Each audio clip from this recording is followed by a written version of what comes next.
Hey guys, welcome to my channel. My name is Atif Iqbal और मैं reaction videos बनाता हूँ। और आज जिस टॉपिक पे मैं वीडियो बना रहा हूँ वो बेसिकली है स्कूप वूप अनस्क्रिप्टेड की एक वीडियो जो कि मुझे सजेस्ट करी थी। बोला था कि बहुत अच्छी वीडियो है, फनी है, इस पे देखो। तो मैं सोचा चलो भी देखते हैं। और ये थोड़ा रिलीजियस के ऊपर भी है। तो ये बेसिकली है कि why the women are not allowed in mosque. तो ये सच बात है। काफी जगह इंडिया के अंदर, काफी जगह क्या मतलब सारी जगह हमारे सोसाइटी के जो लोग हैं वो औरतों को अलाउड नहीं करते हैं मॉस्क के अंदर। तो ये इन्वेस्टिगेशन किया है शाहबाज नाम के आदमी ने, जो कि मैं फॉलो करता हूँ और बड़ी अच्छी रिपोर्टिंग करते हैं। तो लेट्स सी कि कैसे बड़ा सेंस ऑफ ह्यूमर होता है उसके अंदर, बड़ा मजेदार होता है। चलो भी देखते हैं और रिएक्शन देते हैं। अगर आपको रिएक्शन अच्छा लगे तो जरूर लाइक करके बताना, कमेंट सेक्शन में अपना ओपिनियन देना। और अगर आप चाहते हैं कि मैं किसी वीडियो पर रिएक्शन दूं तो जरूर वही बताना। तो चले फिर शुरू करते हैं और स्टार्ट करते हैं फिर 3, 2, 1 गो।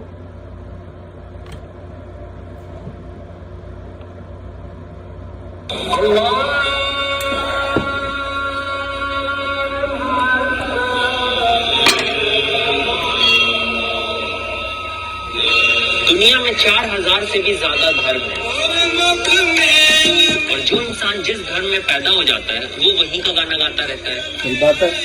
और ये बात भी सच है कि जब इंसान रिलीजन से थोड़ा दूर चला जाता है तो उसके लिए उसे देखकर एनालाइज और क्रिटिसाइज करना ज्यादा आसान हो जाता है। सही बात, ये सच कह रहा है। मेरा नाम शहबाज अंसार है और मेरा जन्म पटना के एक सामान्य मुस्लिम परिवार में हुआ।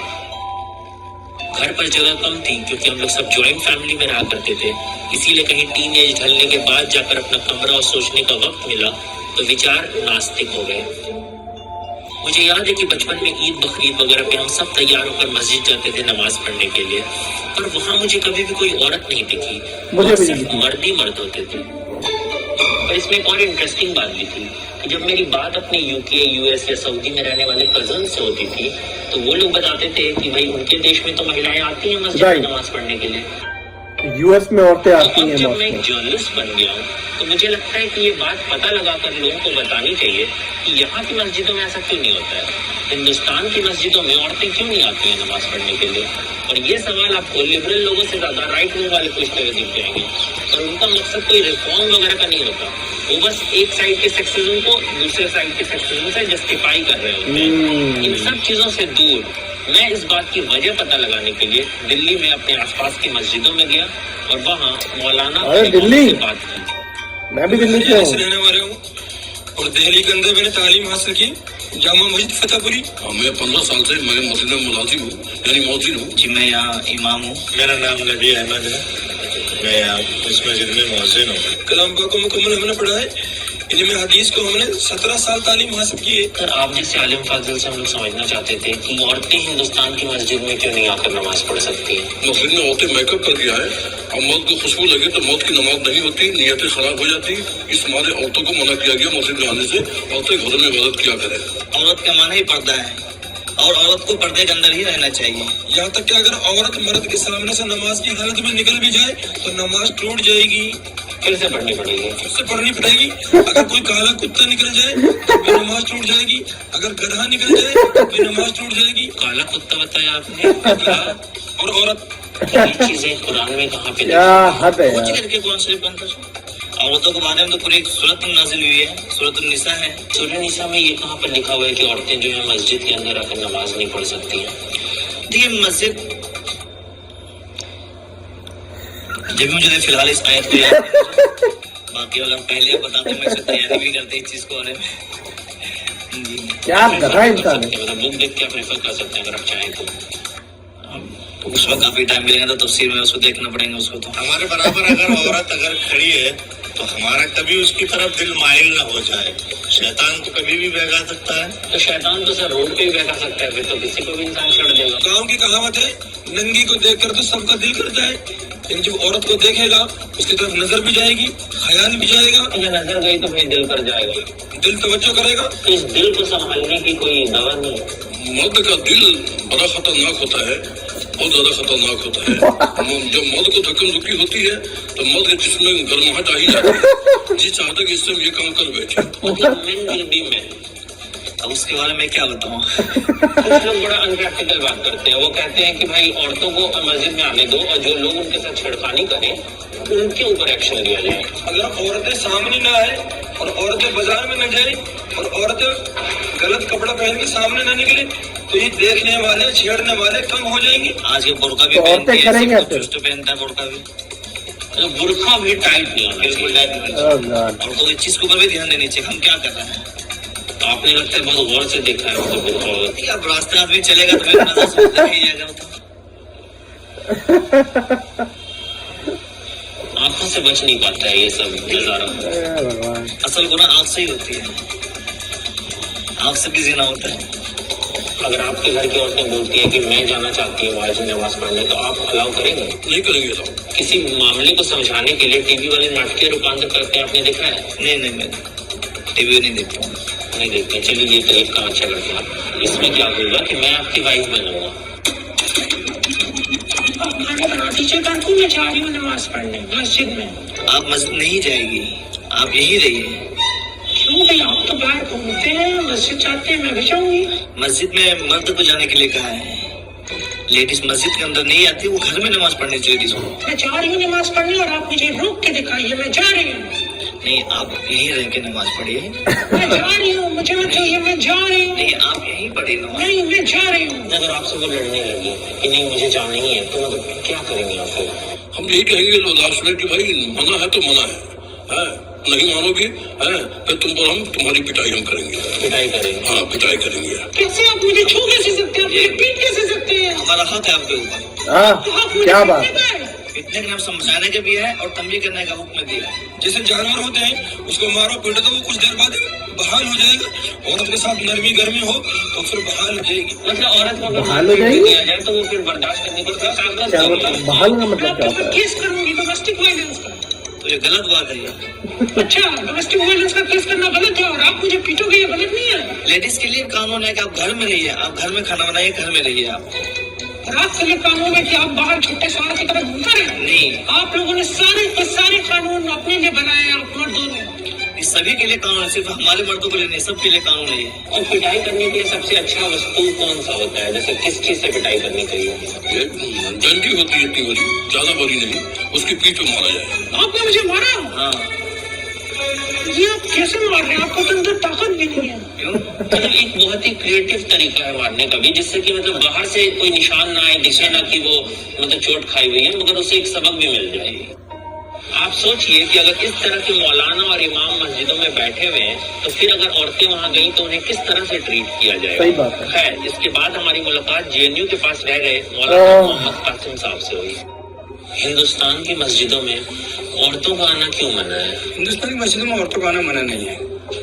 अगर किसी के यहाँ जगह ना हो वो अलग बात है। जब जो सबसे बड़ी मस्जिद है, जहाँ पर काबा है, हरम है, वहाँ पर औरतें पढ़ती है नमाज, औरतों के साथ पढ़ती है। मस्जिद नबवी है जो सेकंड नंबर की मस्जिद है वर्ल्ड में मुसलमानों की, मदीने में, वहाँ पर औरतें नमाज पढ़ती है। हर जगह उनको अलाउड है, कहीं मना नहीं। ये अलग बात है कि मस्जिदों में उस तरह का इंतजामात नहीं रहा, औरतों के लिए बाकायदा एक सेपरेट अलग हो, हर चीज हो, वो नहीं हो सका। पर अगर आपको नहीं लगता अगर विल हो तो इंफ्रास्ट्रक्चर बहुत बड़ा मुद्दा नहीं है, वो पूरा किया जा सकता है? वेल हो, पैसा हुआ कोई हो सकता है। ये वो पॉलिटिकली करेक्ट आंसर था जो मुझे पक्का पता था कि किसी टेक सेवी या मीडिया की समझ रखने वाले मौलाना से मुझे जरूर मिलेगा। यहाँ मौलाना साहब ने कोई गलत बात नहीं कही अपने आंसर में, मगर आप देखिएगा कि उन्होंने बहुत ही इजीली अपनी रिस्पॉन्सिबिलिटी से पीछा छुड़ा लिया, ये कह के कि भाई मुझे क्या पता ये सब क्यों हो रहा है। सही बात है। और पहले all India Muslim personal law board की सिमिलर स्टेटमेंट्स आ चुकी हैं, जहाँ पे वो कहते हैं कि भाई महिलाएं तो फ्री है मस्जिद में जाने के लिए, हमने उन्हें थोड़ी रोका है, पर वो नहीं आ रही हैं तो हम क्या करें। पर ये लोग कभी इस बारे में बात नहीं करेंगे कि वो क्यों नहीं आ रही हैं, उन्हें क्या परेशानी है, कैसे उनके लिए एक बेहतर माहौल तैयार किया जाए। और इसीलिए हमने सोचा कि सबसे अच्छा यही होगा कि कुछ मुस्लिम महिलाओं के पास ही चलते हैं और पूछते हैं कि वो इस बारे में क्या सोचती हैं। How many of you think that लड़कियों के मस्जिद जाने पे कोई भी रोक नहीं होनी चाहिए? तो उस्मा आप बताइए कि मतलब क्यों लड़कियों के मस्जिद जाने पर रोक होनी चाहिए? कुछ एज लिमिट होनी चाहिए कि इस एज से ऊपर वाली लड़कियां या लेडीज या बूढ़ी औरतें मस्जिद जा सकती है, उसके अंडर एज नहीं जा सकती। और इसका रीजन क्या है? उसका रीजन ये है कि इससे थोड़ा माहौल खराब होने का खतरा है कि हम बोल दिया मैंने अपने घर के लिए मैं मस्जिद जा रही हूँ और मस्जिद के बहाने अगर मैं कहीं और चली गई तो आप लोग का किसी का डिफरेंट है? Scriptures allow women can go to mosque and pray. ऐसा तो कुछ नहीं है कि एज बार होनी चाहिए. It is allowed and if women want to go to pray in mosque, they can. जब हम मर्दों की बात करते हैं तो मर्दों के ऊपर ऑब्लिगेटरी है कि आप कॉन्ग्रीगेशन को ज्वाइन करें, बट वुमेन के ऊपर वो ऑब्लिगेटरी नहीं है. वुमेन को ये चॉइस दी गई है कि अगर आपको घर पे नमाज पढ़नी है आप वो पढ़नी है, अगर आपको कॉन्ग्रीगेशन में जाके नमाज ऑफर करनी है that is an option given to you as well. I also add to this example. जब non-Muslim females के जो मेरी friends हैं उनके घर में सुना है कि while they are menstruating they are not allowed inside kitchens. अब इतनी आसान सी बात है. If I just give some basic thought to it, तो ऐसा लगता है किसी ने कहा होगा तुम आराम करो, तुम मत जाना किचन में. अब वो बात चलते चलते ऐसी हो गई कि वो रूल बन गया है. एंड सेम हियर, आप मत जाइए, आप आराम करिए. इस वजह से उसको उस तरीके से लिख दिया गया है that you do not have to pray while you are menstruating. It's for your own good. It's a privileged position. उसे एक लिबर्टी दे दी गई कि आप कहीं भी जा सकते बिल्कुल. हैं. जहाँ भी मैं मस्जिद में गया और जिस भी इमाम से मिला उन्होंने मुझे यही बोला कि लड़कियां नहीं आनी चाहिए, क्योंकि मस्जिद में जो लोग नमाज पढ़ते हैं वो एक सफ में आकर नमाज पढ़ते हैं और अगर औरतें भी उसी सफ में होंगी तो उनका ध्यान औरतों की तरफ ज्यादा जाएगा. जैसे उन्होंने वो था कि मर्दों की नजर जाएगी या उनका ध्यान भटकेगा, so that is their problem. Why उनकी गलती की वजह से क्यों हम किसी दूसरे पे कोई पाबंदी लगाएं? इस चीज को आप सही मानती हैं या गलत? आप कहीं पर भी चले जाएं, कहीं पर भी ज्यादातर अगर वहाँ लेडीज भी हैं तो फिर मर्दों का ध्यान उनकी तरफ चले जाता है. I think that then the issue is with the men, not with the women. ये मेन पॉइंट है. अगर मेरे पॉइंट ऑफ व्यू से भी देखा जाए ना कि आप जिस जगह से आए हैं वो एक पढ़ा लिखी मतलब हाई सोसाइटी कह लीजिए एक तरह से कि कोई पाबंदी नहीं है कहीं आने जाने पर, लेकिन सोसाइटीज ऐसी भी हैं जहाँ पर लेडीज पर बहुत ज्यादा पाबंदी है. जैसे कि मैं भजनपुरा से आई हूँ, मेरे 3 बच्चे हैं माशाल्लाह से. मैंने अपने बच्चे को रात ही बता दिया था कि बेटा मुझे सुबह कहीं जाना है, तो वो हमारी सास वास आई, हम ज्वाइंट फैमिली में रहते हैं. अरे ऐसे ठीक नहीं है उज़मा तुम्हारा अकेले जाना, और कौन है? तो मैंने आपका वो व्हाट्सएप पर फोटो था, मैंने कहा ये है वो सर, और इनसे बातचीत. अरे ऐसा माहौल नहीं है जाने का बाहर. फिर उन्होंने मेरे हस्बैंड से भी फोन पर बात की, तो सभी के मुताबिक सभी का नजरिया सोचना हमें पड़ेगा. तो मैं आपके सामने वो नजरिया रख रही हूँ. सही बात है. जो इन चारों ने आपके सामने नजरिया रखा ना वो कुछ और भारत है, और जो मैंने आपके सामने नजरिया रखा वो कुछ और भारत है. उस भारत को कन्विंस करना बड़ा मुश्किल है. सही बात. लेकिन ये जो भारत हमारा है, जो आपने हम चारों को बोला, वो एक्चुअली फ्यूचर है. अगर हम ये चेंज अभी से नहीं लाएंगे तो फिर हमारे आगे आने वाली प्रोजेनी को भी यही डिबेट करनी पड़ेगी कुछ साल बाद. लेकिन मैं आपका पॉइंट समझ रही हूँ कि एज ग्रुप यहाँ पे मैटर करते हैं. हमारी मम्मा दादी वो ऐसे माहौल में रही हैं जहाँ पे ये इतना एक्सेप्टिंग नहीं रहा है, उनके लिए बड़ा नया है. उनको भी अगर मैं अपनी मम्मी से बोलूँ कि आप मस्जिद में जाएंगी नमाज पढ़ेंगी, शी वुड बी रिलक्टेंट के I don't think I am comfortable doing that, क्योंकि मैंने पूरी जिंदगी ये नहीं करा. हाँ एक पॉइंट ये भी है देखा जाए तो. अब आप लोगों से कोई भी मस्जिद जाने की कोशिश करेगा क्या? I so visit. I asked my sister yesterday. बिल्कुल मैं कोशिश करके देखूंगी बिल्कुल इंशाल्लाह. लेकिन मुझे पक्का पता है और मैं वीडियो भी बनाकर सेंड करूंगी आपको कि मुझे अंदर नहीं जाने दिया चक्कर. ये बिल्कुल वीडियो हम ही लेते आएंगे. ऐसे कई हिंदू राइट विंग ऑर्गेनाइजेशंस हैं जिन्होंने सुप्रीम कोर्ट में PIL फाइल की हुई है कि भाई मुस्लिम महिलाएं मस्जिद में क्यों नहीं जा सकती हैं. और ये आप भी जानते हो और मैं भी जानता हूँ कि उनका जो मकसद है वो रिफॉर्म नहीं है, वो एक बदले की भावना से की गई PIL है. पर मुझे लगता है कि रिफॉर्म अगर कहीं से आएगा तो वो कम्युनिटी के अंदर से ही आएगा. पर इसके लिए जरूरी है कि कम्युनिटी के अंदर के लोग अपनी कमियों को देखें, समझें और उसके बारे में खुलकर बात करें. तभी हम एक बेहतर समाज, एक इक्वल समाज की तरफ आगे बढ़ पाएंगे. ऑल राइट, वीडियो ख़त्म हो गई है. वीडियो मुझे बहुत अच्छी लगी. जहाँ तक देखा जाए, अगेन रिलीजियस इश्यूज मैंने आपको पहले की वीडियो में कवर किया था कि कैसे रिलीजियस इश्यूज के अकॉर्डिंग मुझे ना रिलीजियस एक्सट्रीमिस्ट आइडिया कभी पसंद नहीं आता है. मैं खुद एक रिलीजियस इंसान नहीं हूँ, मैं रिलीजियस नहीं हूं और मैं इसको ओपनली एक्सेप्ट करता हूं कि I am not a religious at all. Okay, I am a humanitarian person, I am more like a spiritual person, you know. तो मैं उतना रिलीजियस हूं नहीं.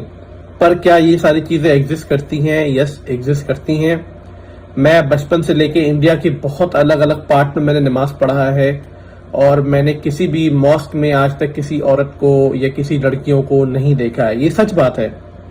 क्यों नहीं देखा है? क्या एक उसको अलाउड नहीं किया जाता है? क्या सीन है?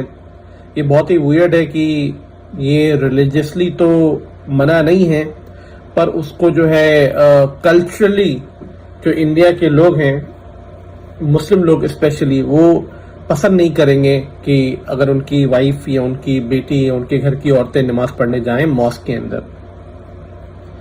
तो ये चीज एग्जिस्ट करती है. इस चीज को रिफॉर्म होना चाहिए. उसमें कुछ औरतों ने ये भी कहा कि ये हमारा आने वाला फ्यूचर है, ये आने वाला कल का भारत है. पर मुझे लगता है कि मतलब आज 21st सेंचुरी के अंदर हम ये बात कर रहे हैं कि क्या औरतें अलाउड हैं मॉस्क में कि नहीं है. It's very absurd. मतलब 21st सेंचुरी में बहुत अजीब बात है. मतलब बहुत स्लो है दीदी. तो ये बहुत ही अब्सर्ड है. I think anyone should be allowed anywhere, you know. It shouldn't be stopped bye anyone. पर जैसे कि आप देख रहे थे मॉस्क के अंदर जितने अलग अलग इमाम थे, मौलाना थे, दे वर सो वियर्ड. उनकी आइडियोलॉजी, उनका दिमाग, उनकी मेंटालिटी वो बहुत ही, आई वुड से कि नीचे के लेवल की थी. आप समझ रहे हो? क्योंकि इंसान का माइंडसेट बहुत ही नैरो था उनका. और मुझे नैरो माइंडसेट के लोग बिल्कुल पसंद नहीं आते. मतलब इतनी छोटी सोच होना कि अगर सामने से औरत चली जाए तो नमाज टूट जाएगी, यानी कि आपको प्रेयर दोबारा से करनी पड़ेगी. कुत्ता चला जाए, गधा चला जाए, मतलब कि आप औरतों को इन जानवरों से कंपेयर कर रहे हो. मुझे समझ में नहीं आता है कैसे. मतलब एक औरत, मैं मानता हूं कि एक औरत एक ऐसी स्पीशीज भगवान ने या ऊपर वाले ने बनाई है जिसके अंदर पावर है क्रिएशन की. द पावर ऑफ क्रिएशन एक औरत के अंदर है, हमारे अंदर नहीं है. हम कोई चीज क्रिएट नहीं कर सकते. हम एक लाइफ नहीं फॉर्म कर सकते. But a woman does have a power. हम एक औरत से आए हैं और औरत से विवाह करेंगे और फिर अगर हमारी प्रोजनी में औरत होगी तो वो फिर वहां से आगे बढ़ेगी. तो एक औरत का होना बहुत बड़ा रोल है. मुझे एक कहानी याद आ रही है, और मुझे एक कहानी जो है भगवान शिव और भगवान माता पार्वती की कहानी याद आ रही है. अगर मैं सुनाना चाहता हूँ. तो एक ऋषि होते हैं, मुझे उनका नाम नहीं याद आ रहा है. अगर मैं गलत सुनाऊं तो मुझे रोकना जरूर. तो वो जो ऋषि होते हैं वो भगवान शिव के बहुत बड़े भक्त होते हैं. और जब भगवान शिव बैठे होते हैं, ज्ञान दे रहे होते हैं सारे महर्षियों को, महर्षि कश्यप होते हैं, महर्षि दुर्वासा और अलग अलग महर्षि होते हैं वहां पे. तो माता पार्वती आती हैं और वहां पे साइड में बैठ जाती हैं भगवान शिव के. तो जो बहुत बड़े भक्त होते हैं, महर्षि होते हैं, उनका नाम नहीं याद आ रहा. मुझे नाम याद हो तो बताना कमेंट सेक्शन में. तो वो कहते हैं भगवान शिव को कि मुझे आपकी परिक्रमा करनी है. तो कहते हैं ठीक है, परिक्रमा कर लो. तो जब वो परिक्रमा करते हैं तो भगवान शिव की करते हैं. तो भगवान शिव खड़े हो जाते हैं, माता पार्वती खड़ी हो जाती हैं और दोनों आपस में जुड़ जाते हैं. तो आधे भगवान शिव होते हैं, आधी जो होती है माता पार्वती होती हैं. तो ये महर्षि क्या करते हैं कि महर्षि एक मक्खी का रूप ले लेते हैं और मक्खी का रूप लेके जो सिर्फ भगवान शिव का जो जटायु होता है, जटा होती है, सिर्फ उसका परिक्रमा करते हैं. तो ये देख के भगवान शिव तो कुछ बोलते नहीं, क्योंकि बेचारे भोलेनाथ है. भगवान शिव बेचारे भोले हैं तो ज्यादा उतना बोलते नहीं है. तो माता पार्वती को ये चीज अच्छी नहीं लगती है. तो माता पार्वती जो है वो वरदान, तो माता पार्वती कहती है कि तो हमसे वरदान मांगो, अगर कोई वरदान मांगना चाहते हो तो वो वरदान मांगते हैं कि औरतों का कोई उतना बड़ा रोल नहीं है लाइफ में या क्रिएशन में, उतना बड़ा रोल नहीं है. तो औरतों को उतनी वो वैल्यू नहीं देनी चाहिए. तो औरतों को एग्जिस्टेंस से ही खत्म कर देना चाहिए. तो माता पार्वती कहती थी तथास्तु. तो जैसे वो बोलती हैं तथास्तु और जो उनकी कामनाएं पूरी करती हैं, तो वो महर्षि जो होते हैं वो धूल बन जाते हैं 2 मिनट में. वो 2 मिनट में डस्ट हो जाते हैं, मार्वल एवेंजर्स की तरह डस्ट बन जाते हैं। तो बाद में जब वो दोबारा उनको बताया जाता है तो उनको ये सीख मिलती है कि अगर औरत इस पृथ्वी से खत्म हो गई ना तो ये क्रिएशन खत्म हो जाएगा, ये लाइन खत्म हो जाएगी। तो उनको अपनी गलती पे बहुत क्षमा होता है, क्योंकि वो जिस तरीके से भगवान शिव की वैल्यू करते थे उस तरीके से माता पार्वती को नहीं देखते थे इक्वल या बराबर। तो बाद में वो उसकी इज्जत करने लगे, कि फिर उनकी सोच बदली। तो ये सच बात है, औरतों की इज्जत क्यों नहीं है हमारे समाज में, चाहे वो हिंदू समाज हो या मुस्लिम समाज हो या क्रिश्चियन समाज हो। आज भी औरतों को स्ट्रगल करना पड़ता है। ये बिल्कुल अच्छी चीज नहीं है। औरतों को पता नहीं क्यों स्ट्रगल करना पड़ता है, चाहे वो किसी रिलीजियस जगह जाने के लिए करना हो या अपना कोई स्टैंड लेना हो। औरतों को हमेशा स्ट्रगल करना पड़ता है। अगर औरतें अपने घर में कोई स्टैंड लेती हैं तो उस पर ऑब्जेक्शन उठाया जाता है। अगर आपके घर में आपका भाई है और आप उनकी बहन है, तो अगर भाई घर से बाहर जाएगा तो उसको जाने के लिए ज़्यादा सोचा नहीं जाता है, उसको परमिशन दे दी जाती है। पर एक बहन अगर बाहर जाना चाहती है तो उस पर बहुत ऑब्जेक्शन उठाया जाता है। तो बहुत सारी चीज़ें हैं, हमें समाज में ये चीज़ें बदलना बहुत ज़रूरी है। हमें समाज में बराबरी चाहिए, हमें समाज में प्यार मोहब्बत चाहिए। हम अपनी बेटियों को उतना ही प्यार दें जितना हम अपने बेटों को देते हैं, और हमारे भाई बहन, बेटी बेटा, ये औरत मर्द, इन सबको बराबर की रिस्पेक्ट देनी चाहिए, ठीक है। और आई होप कि ये इक्वालिटी हमारे देश में जल्द से जल्द देखने को मिले। हमारे देश में इक्वालिटी है, पर वो होता है ना कि 1-2 मछली जो होती है वो पूरे तालाब को गंदा कर देती है। वो कहावत सुनी है ना आपने। तो हर कम्युनिटी में, हर रिलीजन में, हर सोसाइटी में वो 1-2 लोग होते ही हैं जो सोसाइटी को गंदा करते हैं, सोसाइटी को बदनाम करते हैं। उनमें से ये चंद लोग हैं। तो क्या मैं अपनी बेटी और बीवी को भेजूंगा कभी मॉस्क में? भाई मैं तो बिल्कुल नहीं भेजने वाला। अगर ऐसे लोग मॉस्क में बैठे हुए, बहुत इलॉजिकल है। और ये बोलना है कि हम अपनी बीवियों को पीट सकते हैं अगर वो बात नहीं माने, मतलब आर यू किडिंग मी? ये कैसी बातें कर रहे हैं हम लोग? मतलब मैं क्या बताऊं, मेरा ये वीडियो देख के मेरे ब्रेन के 3-4 न्यूरॉन मर गए। मैं सच बता रहा हूं आपको, क्या बेवकूफों वाली वीडियो है। मुझे तो बहुत अजीब लगता है। आई होप कि समाज में बराबरी देखने को मिले। मैं कभी भी अपनी लाइफ में, मेरी लाइफ में जितनी भी औरतें रही हैं उनको मैंने अपने से नीचे नहीं देखा, हमेशा उनको बराबरी देखा है, ठीक है। उनकी इज्जत करी है मैंने, और as a person, as a citizen मैं क्या इम्प्रूव कर सकता हूँ मैं उसे करता हूँ। और मैं कभी ऐसा गलत होते हुए देखता भी हूं तो मैं उसको रोकता हूं। और मैं यही चाहता हूं कि आप भी कभी अगर ऐसा देखें तो उसे रोकें। अगर आपका ओपिनियन मैटर करता है तो एक औरत का भी ओपिनियन मैटर करता है, ठीक है। तो ये चीज समझना बहुत जरूरी है। और बात रही रिलीजियस एक्सट्रीमिस्ट लोगों की, भैया इनका कुछ नहीं हो सकता, इनका कुछ नहीं हो सकता। जो रिलीजियस एक्सट्रीमिस्ट लोग होते हैं ना, आप इनके सामने भगवान स्वयं खुदा के बोले कि ये सब मत करो, वो फिर भी करेंगे। तो इनका जो है ना कोई हल नहीं है। तो इनको तो रहने दें, इनको जैसी जिंदगी बितानी है बिताएं। हम अपने आप को एज अ इंडिविजुअल हम बदल सकते हैं। हम अपने आप को एक अच्छा इंसान बना सकते हैं, एक अच्छा बाप बना सकते हैं अपनी बेटियों के लिए, एक अच्छे भाई बन सकते हैं अपनी बहनों के लिए, है ना, एक अच्छे पति बन सकते हैं अपनी पत्नियों के लिए। तो हम अपने आप को सुधारने की कोशिश करेंगे, क्योंकि जो समाज बिगड़ चुका है उसको तो हम सही नहीं कर सकते हैं, पर जो आने वाला समाज है उसको जरूर अच्छा बना सकते हैं। तो चले हम और आप मिलके इस समाज को अच्छा बनाएं और अपनी सोसाइटी में एक पॉजिटिविटी क्रिएट करें, ठीक है। आई होप कि आपको ये वीडियो अच्छी लगी हो। अगर वीडियो अच्छी लगी हो तो जरूर कमेंट सेक्शन में बताना, और चैनल सब्सक्राइब करना, और अपना फीडबैक आप जरूर दोगे तो मुझे बहुत अच्छा लगेगा। चले फिर मिलते हैं आपसे नेक्स्ट वीडियो में। तब तक के लिए अपना ध्यान रखें।